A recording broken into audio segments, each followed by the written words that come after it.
శతకోటి దరిద్రాలకు అనంత కోటి ఉపాయాలు అంటారు. అట్లాగే దోచేసుకోవాలనుకునేవాడికి బోలెడు మార్గాలు అంటారు. ఇప్పుడు గ్యాస్ సిలిండర్లకు సరే రాష్ట్ర ప్రభుత్వం ఒకటి ఉచితంగా ఇస్తుంది, అది పక్కన పెడితే మనం తీసుకుంటుంటాం.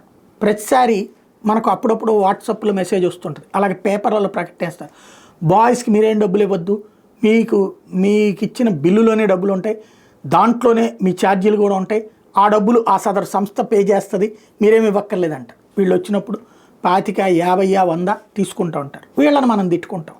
కానీ ఈ గ్యాస్ డెలివరీ బాయ్స్ని కనుక్కుంటే వాళ్ళు ఏమంటారంటే ఆయా సదరు సంస్థలు వీళ్ళకి ఇవ్వట్లేదు ఆ డబ్బులు. అంటే మన దగ్గర నుంచి బిల్లుతో పాటు తీసుకుంటున్న డబ్బుల్లో నుంచి వాళ్ళ ఖర్చులు కూడా ఉంటాయి, అంటే వాళ్ళకి ఇవ్వాల్సిన కూలీ కూడా ఉంది, అది మాత్రం వాళ్ళకి ఇవ్వని సంస్థలు ఎక్కువ ఉన్నాయి. 50,000 నుంచి 70,000, 80,000 ఇట్లా తింటున్నారంట. అదేమంటే ఈ ఎవరైతే గ్యాస్ డెలివరీ బాయ్స్ ఉంటారో వీళ్ళు కొంత చోట్ల బ్లాక్లో బండలు అమ్ముకుంటారు కదా, దాంట్లో మీరు 100,000 సంపాదించుకుంటారు కదా అని చెప్పేసి, లేదా జనాల దగ్గర తీసుకుంటున్నారు కదా అనేసి వాళ్ళు ఇవ్వట్లేదట. రెండుకి చెడ్డరేవడవుతున్నామని వాళ్ళు బాధపడుతున్నారు.